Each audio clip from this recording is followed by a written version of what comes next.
青年时期的李显龙在英国剑桥大学攻读数学，获得数学学位后，李显龙在父亲的建议下继续深造计算机科学。如今在工作之余，李显龙偶尔仍会在社交媒体上分享自己编写的代码或数学家的新突破。Well, Mr. Prime Minister, let's talk a little bit about yourself.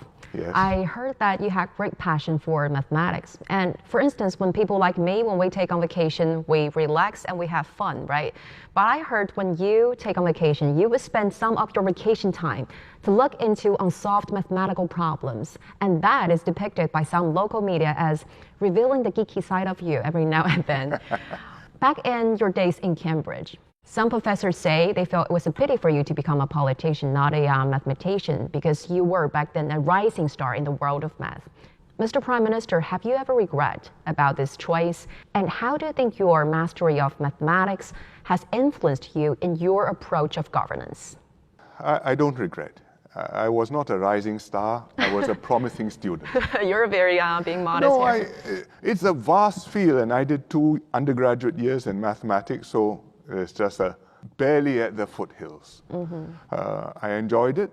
I was not bad at it, but there are many more talented and brilliant mathematicians in the world than me, and I decided that I had a responsibility to come back to Singapore and be part of Singapore and do what I could to help the country to succeed.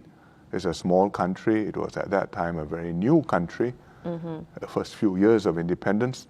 And every person who could make a difference should make a difference. And I thought I would like to do that and do my best. And I think that's the right thing to do.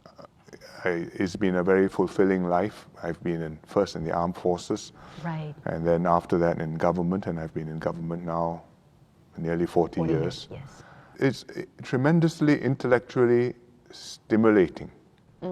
Because you deal with such a wide range of issues, some of them quantitative. You have to make your budgets balance. Which is you're good at, all those numbers, right? Well, the more numbers, the more excited you get. But then you see, it's never just numbers. Gotcha. The numbers have to work, but you must be able to make it work in terms which people can understand and accept and want to see. What difference does it make to somebody's life? Why does it matter to them? Why does it matter to us? Which ones should we go first? Is it more important to build more houses first? Is it more important to have less social impact from migrant workers in the country? Is it more important to grow faster? Or maybe to pay more attention to social welfare issues and accept lower growth in order to have less pressure on the people? So these are often intangible, difficult to settle issues, difficult to settle permanently. Right. There are no permanent solutions. You cannot say, done, proven, QED, put aside, next problem.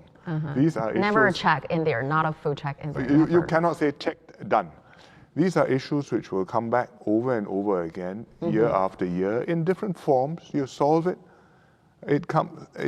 Some other issue will take its place, or this will come back in a different way.